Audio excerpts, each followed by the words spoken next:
Ce qu'il y a de plus contagieux dans nos métiers, c'est l'exemple. Le plus beau geste de la cuisine est bien sûr la transmission. Je suis un fruit de la transmission, je suis maintenant un arbre de transmission. Donc voilà, c'est... Mais encore une fois, tout ça, ça ne doit pas être une prise de tête, ça doit se faire naturellement. Le savoir-faire dans tous les métiers est issu du bon sens, du travail et de l'observation des hommes, moi que je résume sur le terme bon sens.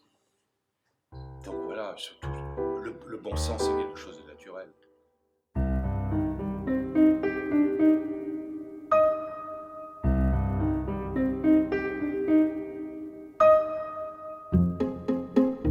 La pénombre, pas tout de suite, on est dans un premier, dès qu'on a quitté la réception, on arrive dans un lieu où tout de suite ce tableau de Fabrice Hibert, en fait, efface le mur.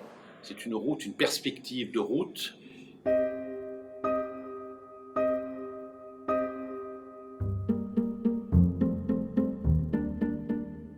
Après, vous arrivez dans l'antre, c'est-à-dire ce couloir qui volontairement est sombre, parce que c'est déjà dans ce couloir va se passer toute la circulation du service, donc l'œil des convives n'a pas à être attiré par la lumière du couloir, c'est pour ça qu'il est parfait. Donc, et de cet antre, on débouche sur des tables qui sont très vivantes, avec des assiettes très colorées, des convives tout aussi colorés ou tout, et puis cette vue sur le Paris, sur la Seine, le Louvre, la Samaritaine, l'Institut, le Pont des Arts, le Pont Neuf. Enfin, on est au centre, au cœur de Paris et au cœur du Paris unique.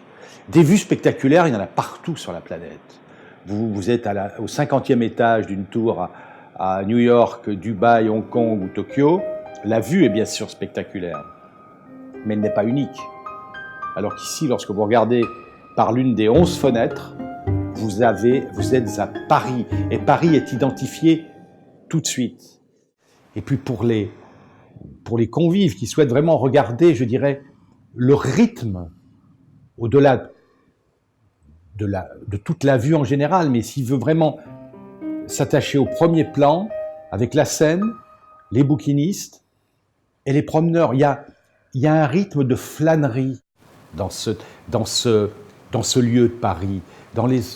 Souvent, on dit les Parisiens sont des gens qui marchent très très vite et tout. Oui, ils marchent vite lorsqu'ils vont au travail, mais lorsqu'ils flânent tout au long de la Seine, en s'arrêtant aux petites boîtes des bouquinistes, à ce moment-là, il y a comme une flottaison qui s'installe, une sérénité et un environnement très paisible qui est bien sûr propice au plaisir de la table.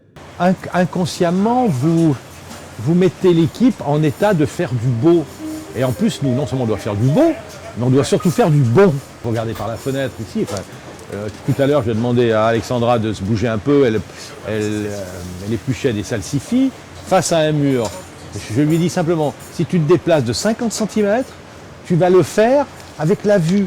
Et on est bien plus, même si j'aime pas le mot, productif. Et plus on est dans un environnement, je dirais, esthétique, plus on a cette capacité dans son propre métier, de faire les choses avec certainement plus d'attention, avec plus de rigueur, plus de sérénité, comment dire, à la fois de lucidité et de dignité, tout simplement. D'ailleurs, c'est ce qui fait la richesse de la France. Pourquoi on a tous ces savoir-faire? C'est qu'on a toujours pris conscience dans ce pays que le travail des hommes, l'observation des hommes, quand je dis des hommes et des femmes bien sûr, était primordial. Et ce sont tous ces savoir-faire qui ont débouché sur ce qu'on appelle le luxe à la française, dont le socle est vraiment le savoir-faire, l'observation et le travail des hommes et des femmes.